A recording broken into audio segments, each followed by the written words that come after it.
Ladies and gentlemen, welcome to the program.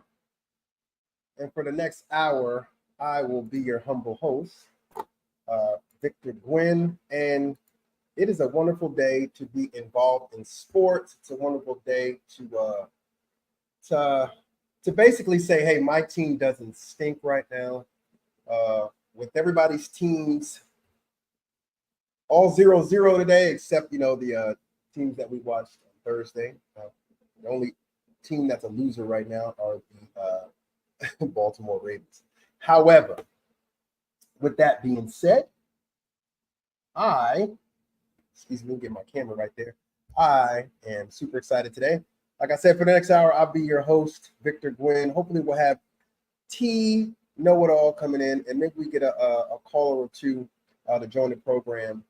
If this is your first time watching the program or you're watching it on replay, welcome to the show.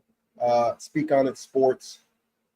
So before we get started, I just want to go over a couple of news and notes around college football and in the NFL. Terrible loss by Notre Dame to NIU, Northern Illinois University. Marcus Freeman's going to have to answer a lot of questions with regard to how does the number 5 ranked team in the nation lose at home to an unranked opponent, not even in a Power 5 conference. Well, excuse me, I don't know if they're in a Power 5 conference. To me, it's just a terrible loss. So a lot of questions need to be answered by Notre Dame. Is the quarterback, Riley Leonard, the one that was supposed to be there?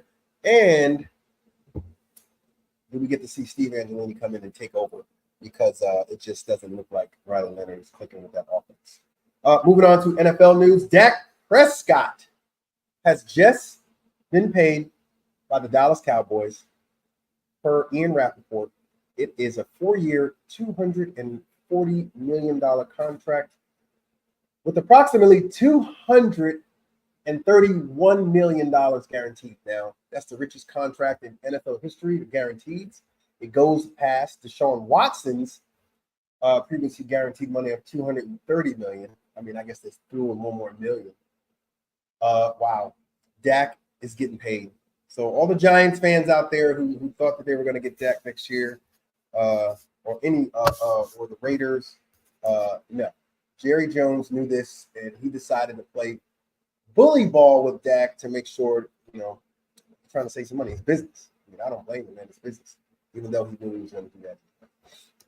So kudos to Dak Prescott. Way to go, man. You just got paid, bro. You got paid a significant amount of money. So 512-539, we got a new number now, 0648. 512-539-0648. Call in to be a part of the program. If you don't want to call in and you're not good on the phones or anything like that, hey, you could text us on Facebook, put a message out there, message me on NYG Men for Life, and subscribe to the YouTube channel. All right, it's season 105, I believe, for the NFL.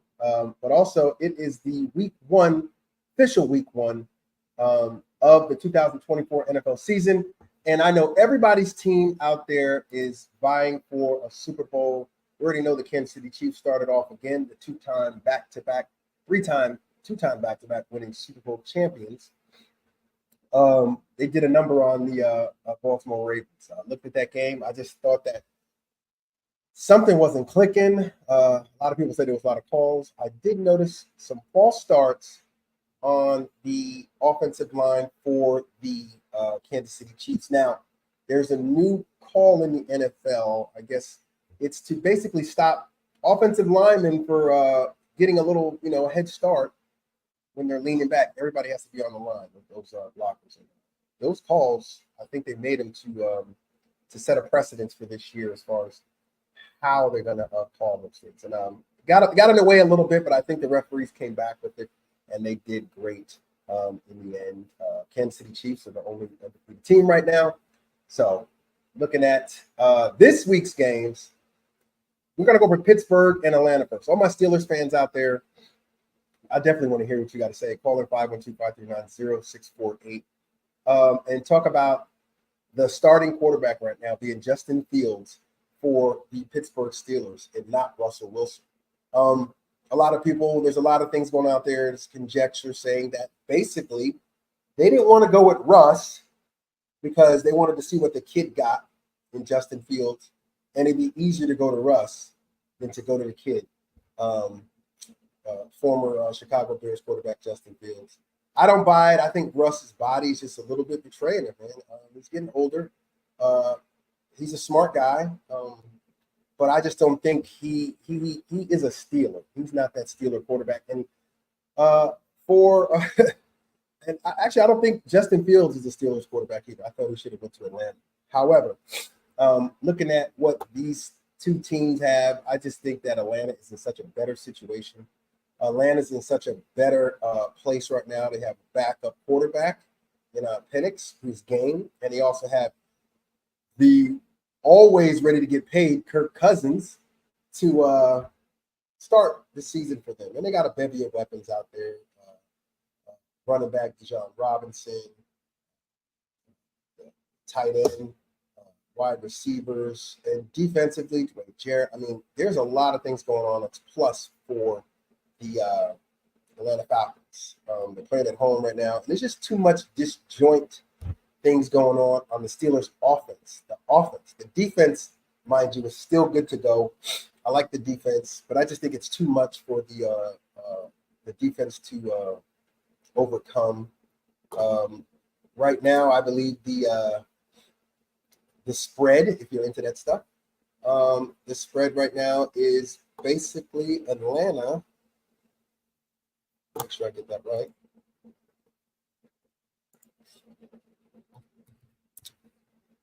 Atlanta's favorite. Just put it that way. Look on the betting lines and see it. Atlanta is a 4-point favorite over the Pittsburgh Steelers, and they got a max point total of 42.5 points in this game. I just think it's too much offense, and the defense gets worn down. Justin Fields throws a pick in this, or fumbles. I think he has 2 turnovers. One's going to definitely come from the snap, and one's going to come from him throwing it to the wrong person. However, it's going to look competitive in the beginning. This is the first game of the year for both teams, and I see Atlanta pulling away with this in the beginning of the second quarter. Lights out for Pittsburgh after that. Depending on how they look at Justin Fields, you might see Russ next week or the week after that. But my pick is Atlanta, and I say I got Atlanta by 10. All right, moving on to Arizona and Buffalo. This game seems to be something that a lot of people can't actually pick a winner on because they're looking at the new Arizona Cardinals. We got Marvin Harrison Jr., great wide receiver coming out of Ohio State. He's going to be the number 1 option for Kyler Murray. And then you have the Buffalo Bills, Josh Allen, and his bevy of wide receivers who aren't Stephon Diggs. We'll see. Tight end. He has a great tight end. Defensively, it's a little bit up in the air. They lost a lot of people on that defense. But when you have Josh Allen, I mean, it tends to balance things out. I think this game is going to be closer than what a lot of people think.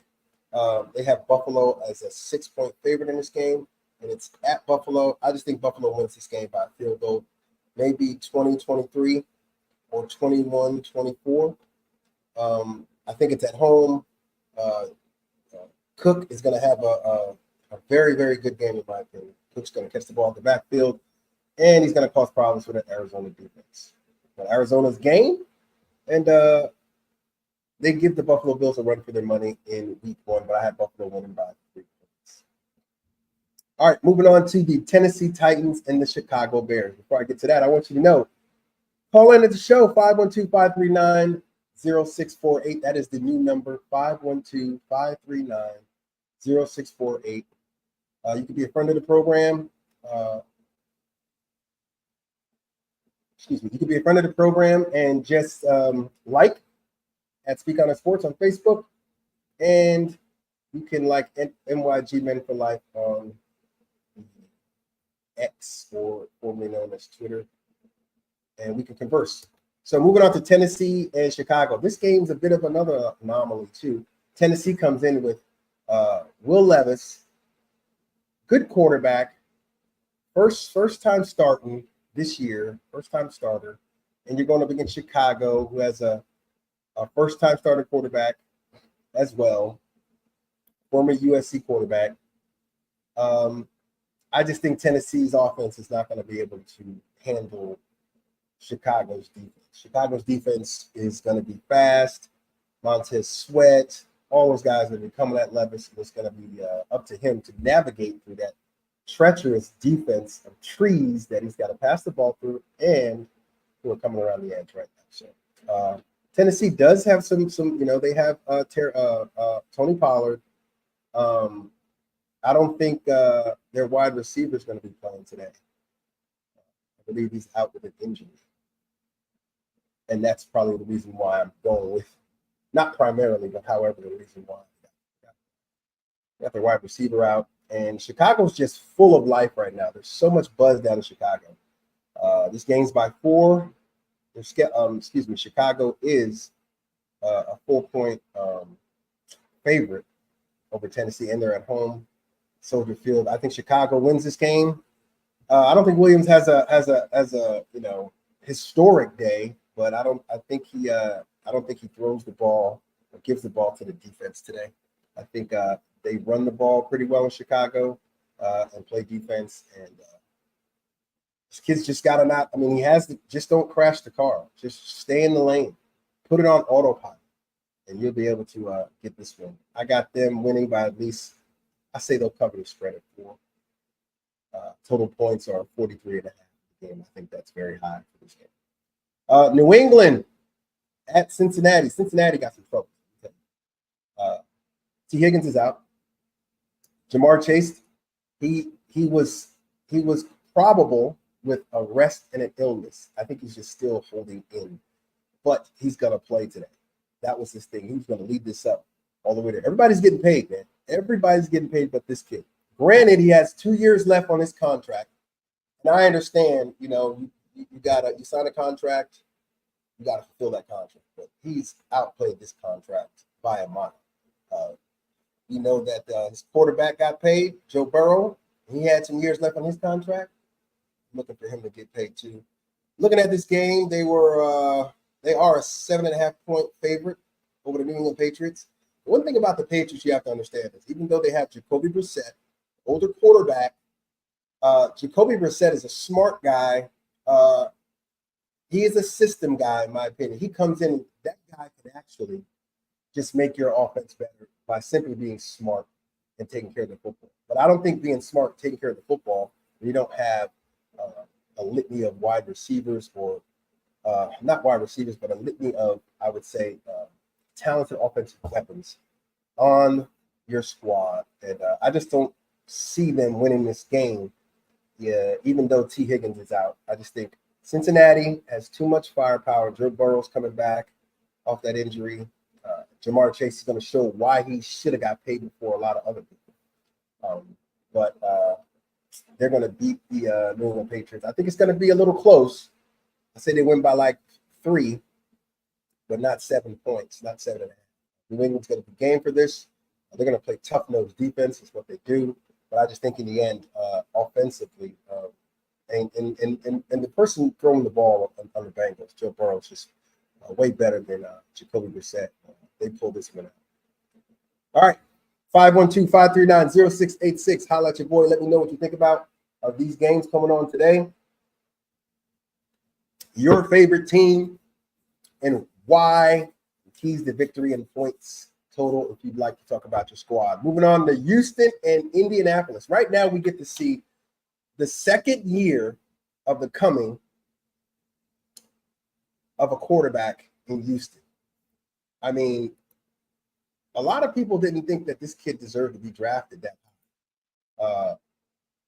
But I mean, he is just something else. I respect the kid. I love what he does.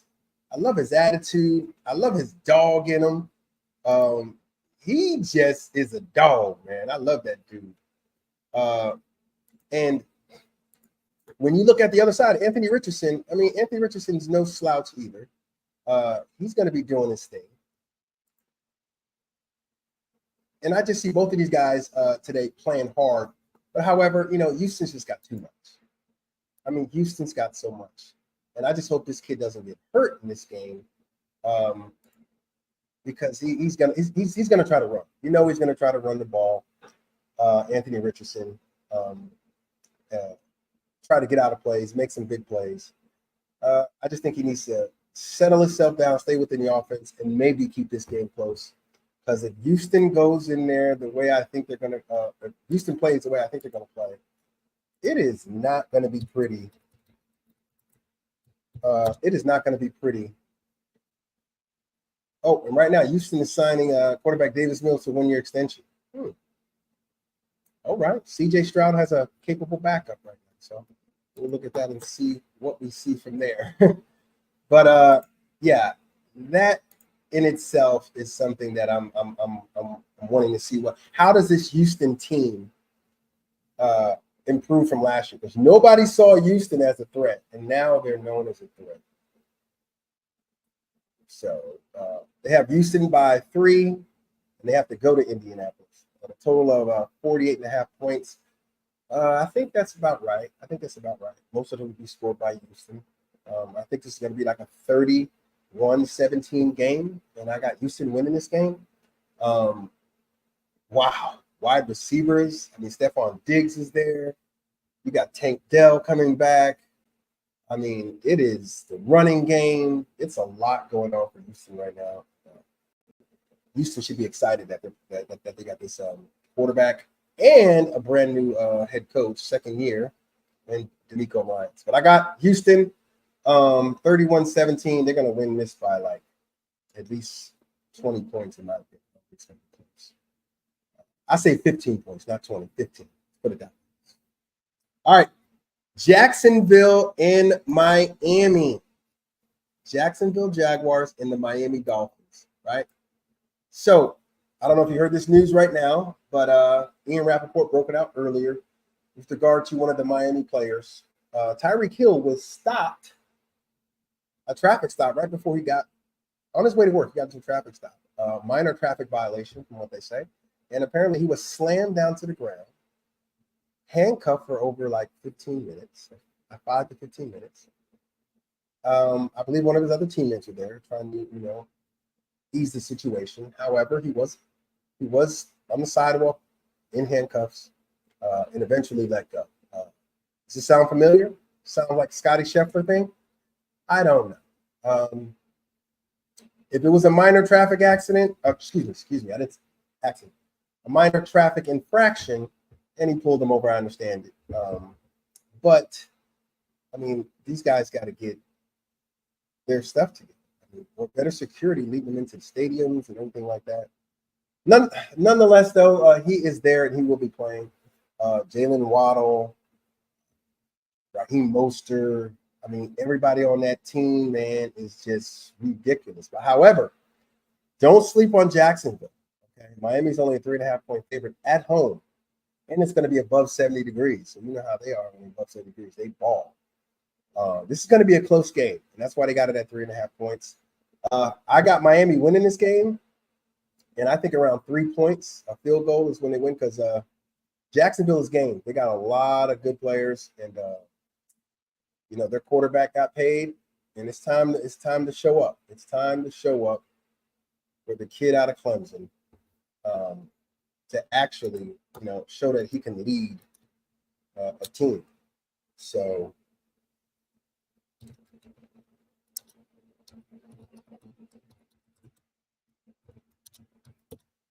it is interesting to say the least with this team. I think it's going to be a very, very good game, and I look forward to it. But Trevor Lawrence has to come up. He has to do what he needs to do. All right. Moving on to our next game. Carolina Panthers versus the New Orleans Saints. I got a lot of New Orleans Saints fans out there. One in particular, Mr. Theodore Allen. Mr. Allen, love to hear your perspective on this game. Call in at 512-539-0648, and we'll discuss the beloved New Orleans Saints, who I think is going to win this game. They're going to win this game. Key factors to this game are the running game, Alvin Kamara, and I believe the way they use Taysom Hill in this game. Taysom Hill is going to cause a lot of problems, in my opinion, for Carolina. Carolina in itself, I mean, they're still a young team offensively and defensively, really young team. They have a quarterback who, if he stays on schedule, he actually is pretty good. But New Orleans got a defense, man. They've been having a defense for the longest time, and they're going to cause some problems for that young quarterback. They're going to blitz. They're going to make sure he's uncomfortable. And when this kid is in the box, can he make good decisions? Is he going to be the Bryce Young that we saw making those decisions in Alabama, or is it going to be the rookie that we saw last year again? This is a year of growth. However, he does have a new head coach, new offensive coordinator, all those things. But that's what the offseason's for, and that's what you work for. But I really don't give them a chance in this game. I don't think it's close. They say it's 3.5 points. I just think New Orleans at home, it's just a different environment. It's a totally different environment for a kid who has not seen something like that. So I got New Orleans winning this game, at least by 10. They have them by 3.5. I say by 10.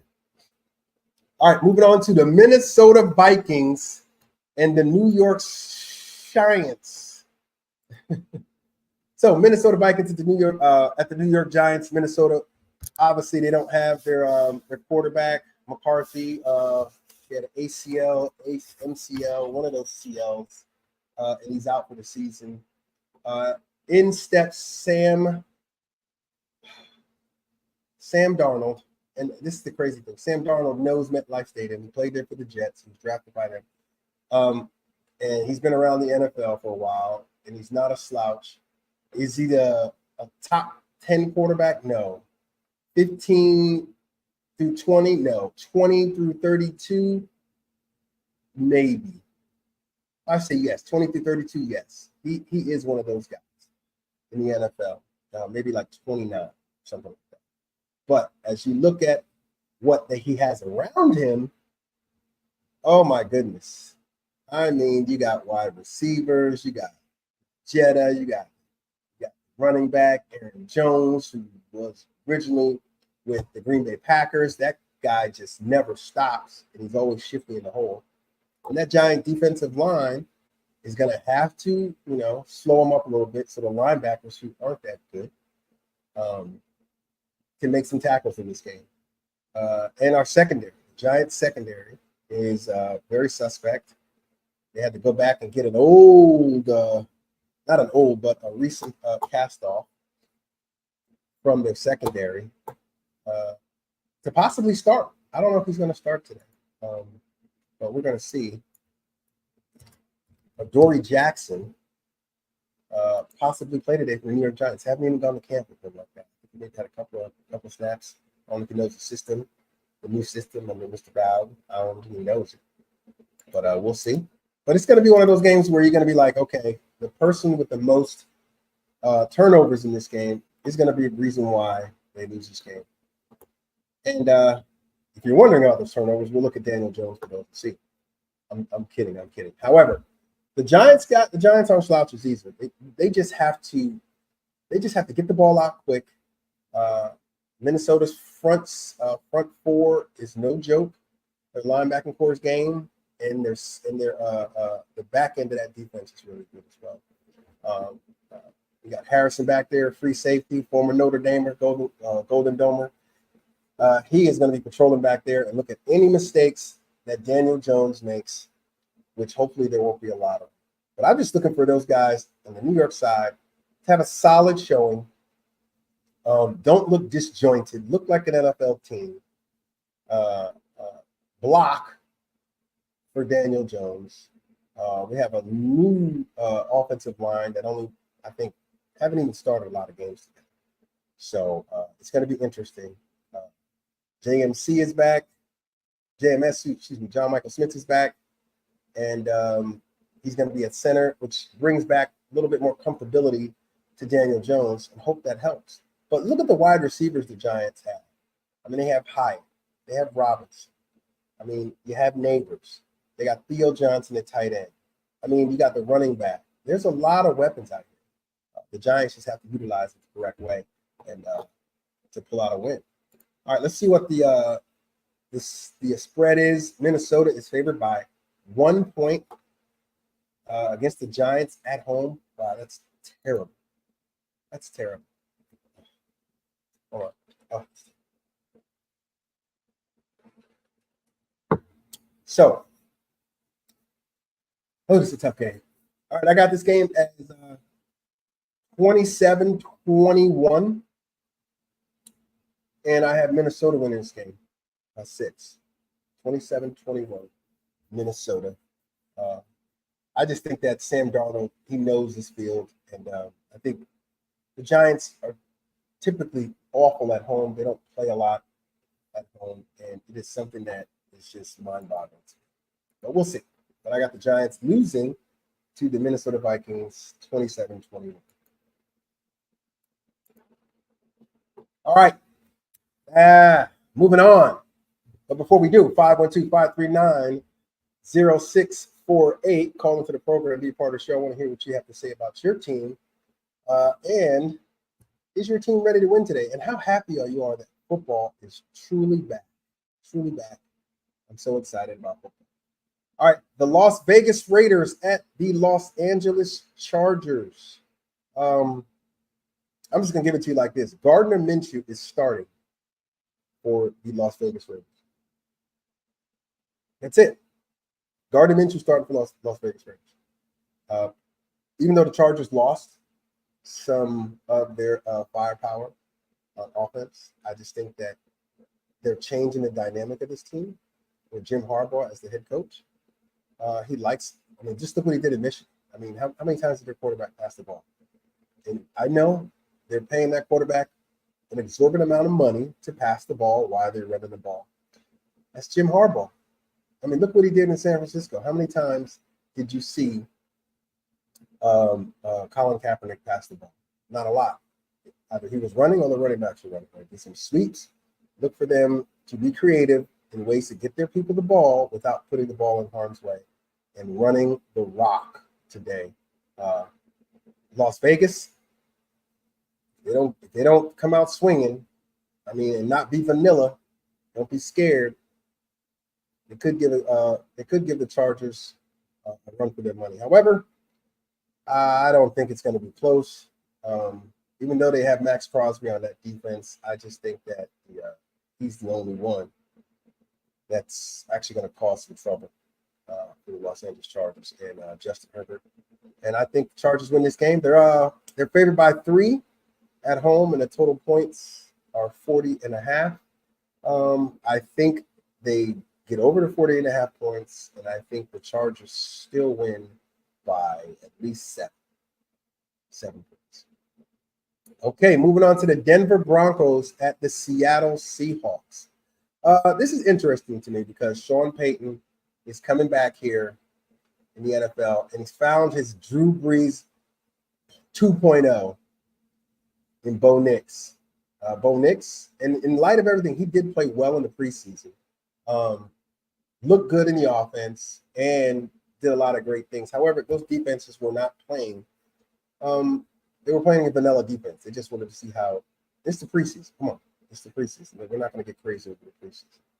But offensively, he looks very comfortable in Sean Payton's offense. He gets the ball out. He knows how to get the ball away and throw it away. He doesn't take bad sacks or bad plays. We'll see how that goes with a Seattle defense that is just crazy big up front and very, very opportunistic. And a rookie quarterback's coming in. I think this game might be a melee if Sean Payton tries to get this kid throwing the ball too much. They need to run the ball, play action, sprinkle in a little bit of a quarterback sneaks in here to get him the ball, stretch the field a little bit with your design, but don't go deep, go in those under routes. Your tight end, running back in the flat, like I said, quarterback could possibly run for some first downs. He is flight up. He's pretty quick. He's not Michael Vick or nothing like that, but Bo Nix does have a little bit of wheels on him. And what he has going for him, in my opinion, is 64 starts in college, but that's games, period. So 64 starts, the most out of any quarterback coming out of this class, I think in any class in the last 5 to 10 years. The guy's just played a lot of football. And you can look at that as good or bad thing. How many teams has he been on? Auburn, Oregon, so you can look at that. But the main thing, the guy was available, and he was game. But however, I have Seattle winning this game, doing parts of their defense, doing parts of the quarterback, and those wide receivers, DK Metcalf, and their little known wide receiver. Oh my gosh, he is so good. Hold on.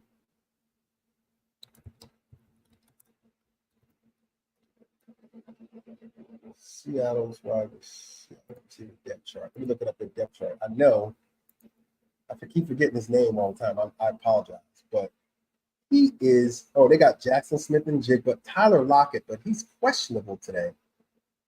Tyler Lockett is questionable, but they have a lot of wide receivers. Tyler Lockett is a guy that's so underrated in my opinion. So underrated. Does a great job. 6.5 points. I say they win by at least 15. And at home. All right, I'm skipping this game because I want to save that game for last. Washington at Tampa Bay. Got another rookie quarterback, Jayden Daniels, going against another Heisman Trophy winner in Baker Mayfield. The Bucks are 3.5-point favorites in this game. Total points of 42. Washington, their defense. I mean, Dan Quinn did a lot of things in the offseason. Brought in a lot of players, cut some people, changed out. Let me tell you something. Jayden Daniels is the real deal.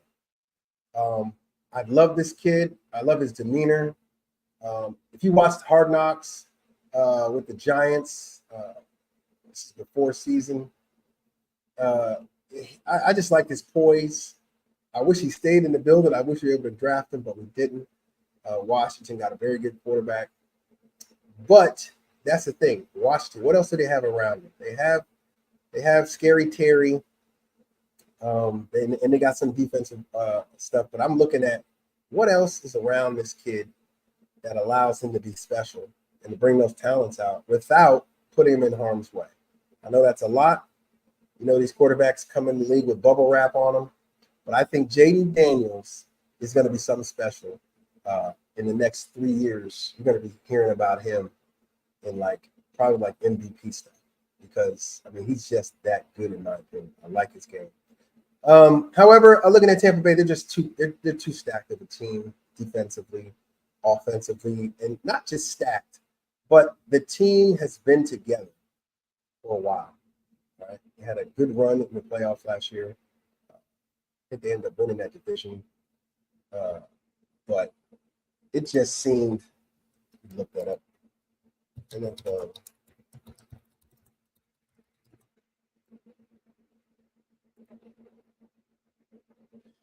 Go looking at the National Football League.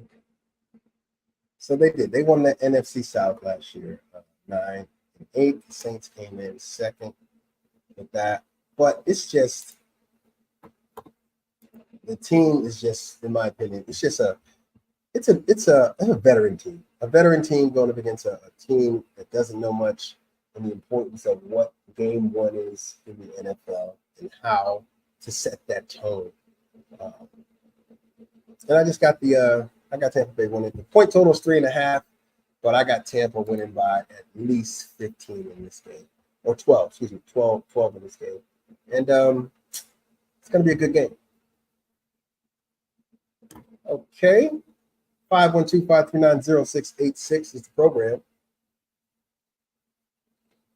Excuse me, I got to get some water there. The New York Jets, well, I'll save that for later too. The LA Rams and Detroit Lions. This is going to be a game, and that's why they have it as the game of the night. I mean, you got running back David Montgomery. You got Amon-Ra St. Brown. You got Sam Laporta.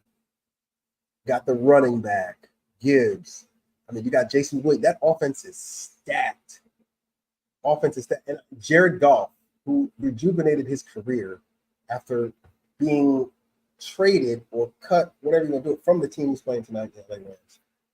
And Matthew Stafford took that team to the Super Bowl and won. However, with that being said, Matthew Stafford and that team had a guy they don't have this year. Aaron Donald. Aaron Donald, he's a game wrecker. He wrecks games. And when you have to prepare for one man so much on the offense, it just takes you away from what you really want to do, because you have to have pieces dedicated to handling that puzzle piece or that chess piece that just keeps getting through away from your opponents. And that was Aaron Donald. But they don't have that this year. And granted, they're great on offense. Cooper Kupp, Nakua, Tyler Higbee. There's a lot of things going on with them on offense. And they got Matthew Stafford, one of the purest throwers in the NFL. But I just think it's just too much. Detroit Lions, they're at home. Matthew Stafford's going to be game, but that defense is going to be good. And I think this game is close, but I think Detroit wins it. Maybe 28-24, or it's like a 4-point game in my opinion. Keys to victory on this, obviously defensively, Detroit I think holds the Rams running game in check, even though they have Kyren Williams. And I think Detroit their offense is just, put it this way, their offense should not have to punt at all in this game, in my opinion, not have to punt. But, stranger things have happened. But I have them winning by at least 4 points and beating the Los Angeles Rams at home tonight at 7:20. That's going to be an awesome game. All right, so saving this game for last, because my man just got paid. Just got paid Friday. Money in my pocket. Show, let's wait. Radio rocking. Standing right. Ow. Dak Prescott got paid. Man, 4 years, $240 million with $231 million guaranteed. The highest paid quarterback in NFL history in salary per year and total guaranteed money, Dak Prescott. I don't know why Jerry Jones was doing this anyway. I mean, I understand it's business, but you just prolonged something and made something more than it needed to be. You weren't going to not let Dak Prescott go into this season without a contract. Because guess what? Saquon Barkley can go to the Eagles. Dak Prescott could go to the Giants. So think about that. You don't want the quarterback you could have paid that money to and another team paid that money to come back the next year and start whooping you up. So I understand why he did that. So CeeDee Lamb got paid. Dak got paid. Trevon Diggs got paid. Bland got paid. Micah Parsons, you're the only one that didn't get paid yet. Now, if I was Dallas, I would have upped his salary a little bit this year. how to put a little something on it, something, put a little extra scoop on that ice cream to keep him going throughout the year. Because that the contract, that's going to be a steep contract next year that they have to do, and they got to figure this out. How are they going to move all this money around to do this? Because you're paying your defensive player, offensive player. Still got Zach Martin on that roster too, and you got to upgrade it next year as well. A lot of people don't want to get paid, and a lot of people aren't going to get paid, and they're going to go to a place they do get paid. All right, moving on to Cleveland. Nick Chubb. I feel so bad for this guy. I mean, this guy is a consummate professional. I never heard anything about this guy. Off the field, only hear great things on the field. You saw last year he had a terrible injury in his knee. But if you look, he's been progressing. I think he starts on the pup list, which I mean he's like 4 games. He can't come back to after 4 games. Let me look that up.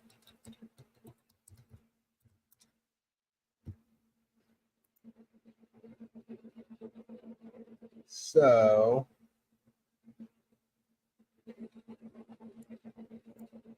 they have no timetable to return after that devastating injury. Which, I mean, if you looked at it, it was pretty bad. And I felt so bad for the kid because he runs hard. And like I said, you never hear anything about this guy off the field. I don't know who their backup quarterback is. Backup running back is. Let's see who that running back is. I should know it. Jerome Ford and Dante Foreman. They got Pierre Strong in there too. So they got a bevy of running backs back there, but let's be real. Nick Chubb is the starter. Well, should be there. However, he is not going to be playing today. But they do have a defense. I mean, that defense is crazy. I mean, I got to look at this depth chart there. Look at the defense. Like, let me just start naming up some defensive players. Myles Garrett, Dalvin Thomas, Shelby Harris, Darius Smith, Jeremiah Owusu-Koramoah, Jordan Hicks, Devin Bush, Denzel Ward, Greg Newsome II, Grant Delpit. I mean, that secondary is stacked along with that defensive line. It's going to be rough. It's going to be a rough game for the Dallas Cowboys. But like I said, I think the Cowboys, they got Zeke back there and they got Dalvin Cook. The only let me put it this way. This is going to be a tough game for Dallas, but I think they win this game. And the only reason they win this game is because of quarterback position. I don't know what's going on with Deshaun Watson. Everybody's trying to look for the Deshaun Watson that was in Houston. Granted, that was a great player at that time, but that player's changed. Off the field issues, health. It's hard for him to come out of that. We haven't seen him come out of that. He's often injured. He has a lot going on in his life. Hopefully that's passed. Hopefully this season, because you don't want to hang those things on someone, but it's the last thing you saw with them and how they played. So all that comes into effect. Things around you do affect how you play. Only certain people can compartmentalize that. And some can't. Some just don't know how to get through it. But I think that's going to be the factor today at quarterback because these teams are very good on defense. Offensively, I mean, the Browns ain't bad either. Cooper, I mean, they're going to be playing. They're going to play. So, but I got Dallas winning this game. It's not going to be by a lot. I think it's maybe by 3 points. I have Dallas winning this game. And it's going to be, in my opinion, a missed field goal at the end for the Cleveland Browns. The reason why they didn't obviously tie this game or win this game. So, all right, moving on to the final game on the docket. That's our Monday night game. That's the New York Jets at the San Francisco 49ers. The return of the Messiah of quarterbacks since Tom Brady's not here. In Aaron Rodgers. We're going to see what Aaron Rodgers looks like.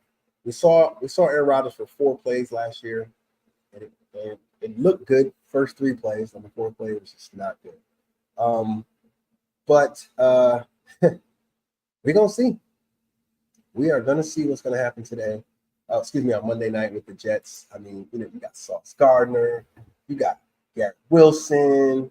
I mean, there's a lot of star power in there. We already know what the San Francisco 49ers going to bring. CMC, Debo, Ayuk, that defense, Joey Bosa, them linebackers, Fred Warner. I mean, what can you say? Kittle. But can the quarterback get through that Jets defense? Can he make plays on the Jets defense? I think tight end is going to be huge. I think Kittle's going to have a huge night at tight end. Don't look for Ayuk to have a crazy game unless Sauce is not on him. And look at Debo. Debo's going to be used in that game, I think, more so as not your typical wide receiver running routes, but the way they use him a lot in the screen game and the reverse game. But I don't think that Aaron Rodgers is going to go down easy. I think they're going to be very competitive. I think they're going to choose spots for him early. They're not going to allow him to sit in that center of that pocket. They're going to move the pocket for him, give him time to throw the ball. And I think this game is going to come down to who makes the least mistakes at quarterback. And I got to say, I think it's going to be Mr. Irrelevant. All right, Brock Purdy. And it's not because Brock Purdy is a better quarterback. Don't get me wrong. Aaron Rodgers is 3-time MVP, league MVP, 4-time, Super Bowl champion. I mean, he's going in the Hall of Fame. Brock Purdy's, he's Mr. Irrelevant. He's only making this amount of money while, Aaron Rodgers made millions already in his career. I'm not saying that. I think it's a product of what's around him. And I think age is going to be a factor here. He's 40 years old and running around from them against those fast defensive ends, those blitz packages. I hope he comes out of this game unscathed and the New York Jets are able to enjoy their season. So 512-539-0668, 512-539-0648, our new number. And the Jets are away. They're in Levi Stadium. But I think the Jets defense always travels well. Okay? That defense always travels well. Kyle Shanahan versus Rob Saleh. Kyle just does not need to get cute. He just needs to put his team out there and just run the ball down their throats and hit that tight end when the play action, when those linebackers come up. Like I said, I think Kittle's going to have a big game. And for the Jets, let me give you my key factors for them to win this game. Aaron Rodgers has to stay upright. Okay. 1, the Jets have to run the ball. 2, and the defense needs a takeaway. Okay. So takeaways, run the ball, keep Aaron upright. And I think they'll win this game if they do those things. All right. 49ers, just have to be yourself. Just be a 49er. Run, play action pass, slip screens with Debo, hit Brandon Ayuk on some double move. But like I said, George Kittle is going to be the man on Monday night. I think George has a big game, 2 touchdowns. He's going to be big in this game for the San Francisco 49ers. So those are the keys to victory right there. Awesome. So we didn't miss any games. We got through it. And we're going to enjoy some football in about 10 minutes. So if you're new to the program, lock that in at Speak On It Sports. Lock that number in, 512-539-0648 to be a part of the program. Talk to us on NYG Men for Life on X and subscribe to the YouTube channel so you can watch this program again. Give me your insights on the program and, hey, what we can do better. And I'd like to hear from you. With that being said, I want you to enjoy the games today. Hope your team wins. And I hope everybody is happy, excited for Football Sunday. I have a caveat before I go. And I don't know if you guys feel the same way. It's hard to watch football. Okay, it's my final thought. It's hard to watch football these days when you don't have it on one medium. Right now, we're either watching our programs On regular TV, you can only watch a couple. YouTube TV with the Sunday Ticket, Paramount Plus, Peacock. I mean, there's so many of these things. The average NFL fan who has season tickets to games sometimes, but can't make them, would like to watch them on TV, and they can't afford it. They can't afford all of these subscriptions. So NFL, Disney, whoever you are on these, get it together, man. Because right now, you're, in my opinion, you are killing the football fan in America right now with all of these different subscriptions. It's just crazy. You know, DirecTV, you had a good thing going. You had the Sunday Ticket. You screwed it up. You only have ESPN anymore. I have to go watch ESPN. If I wanted to watch all my shows in the morning, get up, first take, I got to watch it on Hulu. I can't watch it on my regular TV anymore because DirecTV decided they don't want to be part of the game. I think it's a travesty. I think it's unfair to the average football fan who just wants to sit home and watch TV, who's already paying for a service to watch television, have to pay for another subscription to watch their favorite sports team. All right, I digress. We'll get into that next week. Hey, tune into the program again. You don't know where to reach the program at? Lock that number in 512-539-0648. Like us on Facebook at Speak on the Sports and on X at NYGmen for Life, and subscribe to the YouTube channel for great content as you have today. With that being said, guys, I appreciate you. I love you. I want you to love your team today. And I want everybody to have fun today. And enjoy football, baby. We'll be back.